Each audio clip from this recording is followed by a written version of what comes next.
ચાલો આજે આપણે દાદીમાના ખાટિયા ઢોકળા બનાવીશું. એકદમ સોફ્ટ અને ફૂલેલા અને એ તે દાદીમાના હાથના. કેવી મજા આવે ખાવાની. એટલા ખાટા અને એટલા તીખા અને ટેસ્ટી હતા.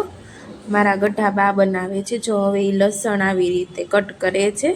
તપેલીમાં બધો મસાલો ભેગો કરશે હવે થોડો અને આ આપણું રાબડું તૈયાર છે. અને આમાં ચણાની દાળ એને પલાળી છે. એકમાં એને મેથી હોતો પલાળી છે, સૂકી મેથી હોય. અને એક બાજુ જો હું આ મકાઈને આવી રીતે દાણા કાઢું છું.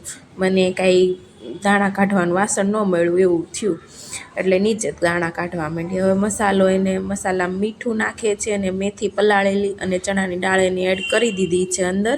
અને હવે ખાંડે છે એ લસણ, બહુ બધું એકારે લસણ ખાંડી નાખશે એ. આમાં જો ધાણા બહુ બધા નાખે છે, દેશના ધાણા છે. હવે આમાં લાલ ચટણી નાખીને એ ખાંડી નાખશે. અને આમાં ખાંડેલું લાલ મરચું હોત નાખશે ને લીલું મરચું હોત નાખશે. તમે જોવો હવે બહુ જ મસ્ત બનાવે એ ઢોકળા.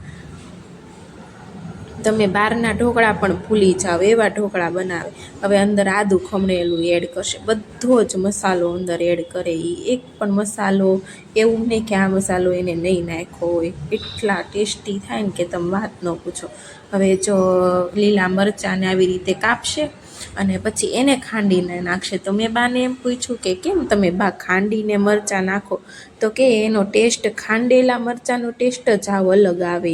એ કે એટલે હું ખાંડીને મરચાં નાખું એમ. એટલે જો ખાલી એને મરચાં ખાંડીને નાખી દીધા. અને હવે બધો મોસ્ટ ઓફલી મસાલો અંદર એડ થઈ ગયો હશે. ખબર નહીં હવે શું અંદર નાખે એ આપણે જોતા રહીએ આગળ.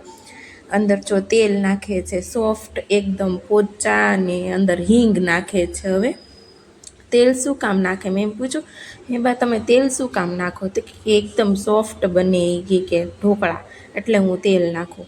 હવે મસાલો રેડી થઈ ગઈ છે આપણો મસાલો.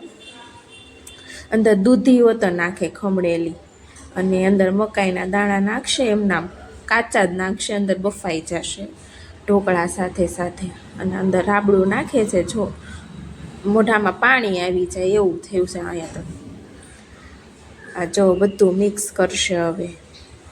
અને પછી આમાંથી છે ને એ લોકો મારા બા કેવું કરે, એક હારે 3-4 થાળીનું કરી નાખશે રાબડું. અને પછી એક નાની એવી તપેલીમાં રાબડું નાખશે અંદર, અને સોડા નાખીને બાફવા મૂકશે ઢોકળા.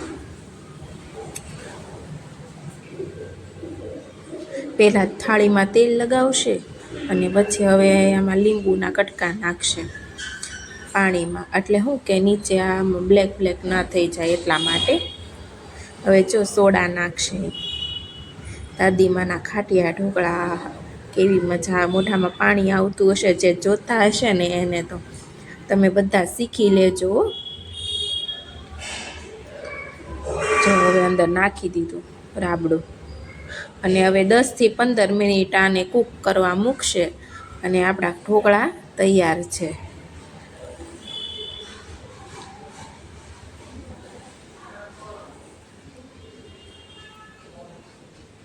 જો આપણા ઢોકળા તૈયાર છે ને, એકદમ મસ્ત.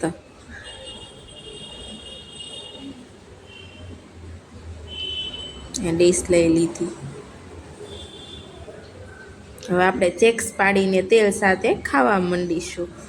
તો ચાલો બધા જમવા.